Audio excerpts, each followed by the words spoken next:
السلام عليكم ورحمة الله تعالى وبركاته. مرحبا بكل المتتبعين الأعزاء في قناتكم حلويات أم عاد. اليوم إن شاء الله غادي نحضر لكم صابلي جديد وراقي لكل المناسبات وفرجة ممتعة. هنا أنا سرحت العجينة وغادي نقطعها بهاد المراشم جداد، ويكونوا على قياس لي مولتيف اللي غادي نعمرهم من بعد بالشكلاط.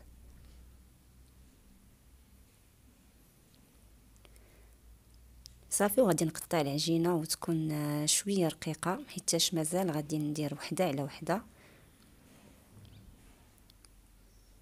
وضروري ندير المرشم في الدقيق لانه مازال جديد وعنده السنينات من التحت شويه ماضين.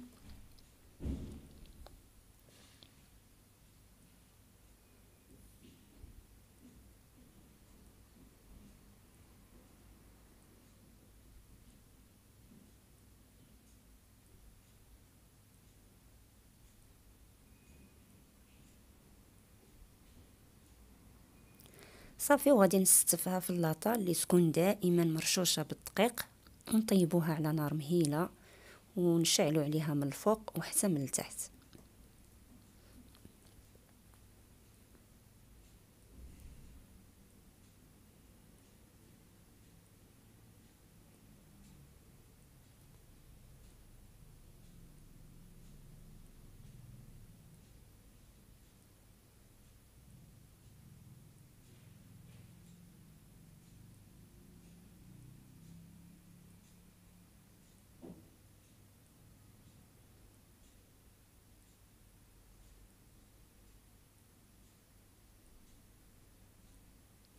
وهنا كيف ديما ذوبت الشكلاط الابيض على حمام مريم وخليته حتى دفى شويه عاد باش غادي نعمر بهم هاد لي مولتيف على هاد الشكل.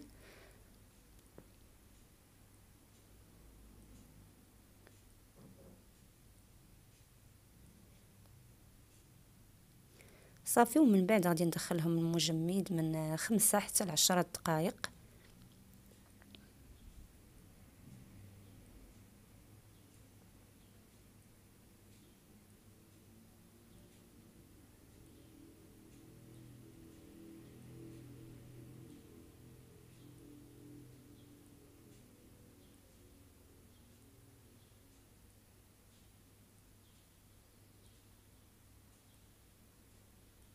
صافي، وبنفس الطريقه غادي نعمر المولتيف على هذا الشكل بالشكلاط الاسود، وغادي ندخلو حتى هو المجمد. هنا كما كتشوفوا خرجت الصابلي ديالي من الفران، كيجي لونه مذهب. وغادي نزينو بالشكلاط الابيض والاسود بهاد جوج ديال الشكيلات.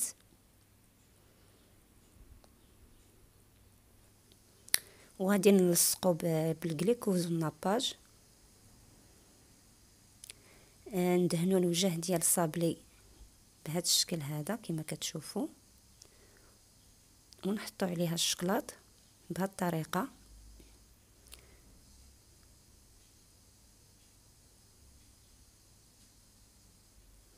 ودائما ما نكثروش من الخليط باش ما يخرجش لينا على برا وكيشوه لينا المنظر ديال الصابلي.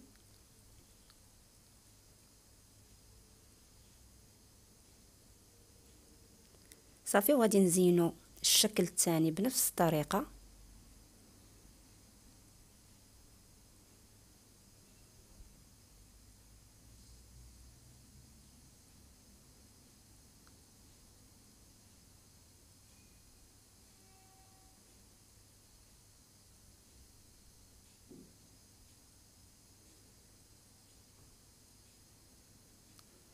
ومن بعد غادي نحطو وحده على وحده بنفس الخليط اللي انا زدت ليه شويه ديال الروح ديال القهوه.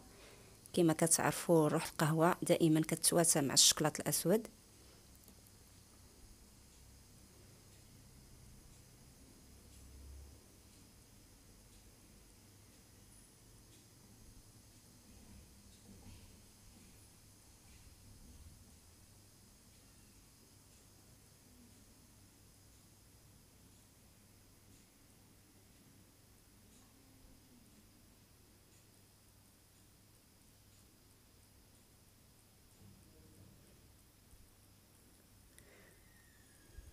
صافي. والشكل الثاني غادي نزيد ليه الروح ديال البيستاش او الفستق،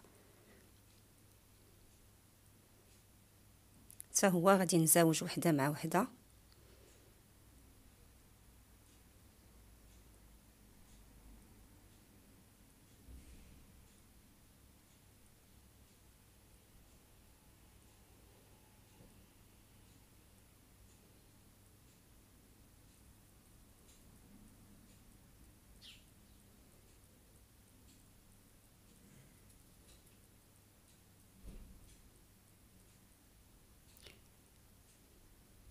يعني كما كتشوفوا بعجينه وحده درنا جوج ديال الاشكال وبنكهات مختلفه.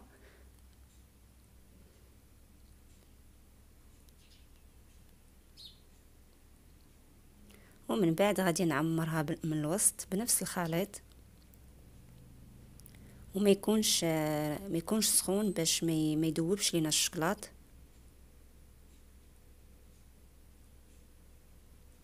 وضروري من هاد الحركه باش ما يبقاش لينا الخليط غير في جهه واحده.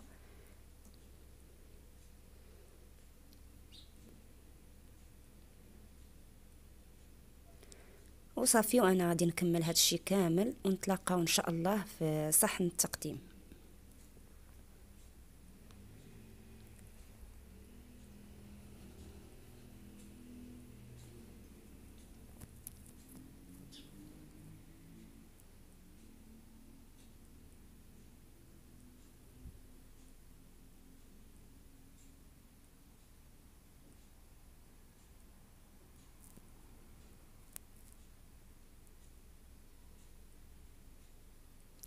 وهذا هو الشكل النهائي ديال الصابلي ديالنا، كيجي راقي في المنظر والذ في المذاق. ولا عجبكم هذا الفيديو ضغطوا على الاعجاب والاشتراك وعلى الجرس باش يوصلكم كل جديد ان شاء الله.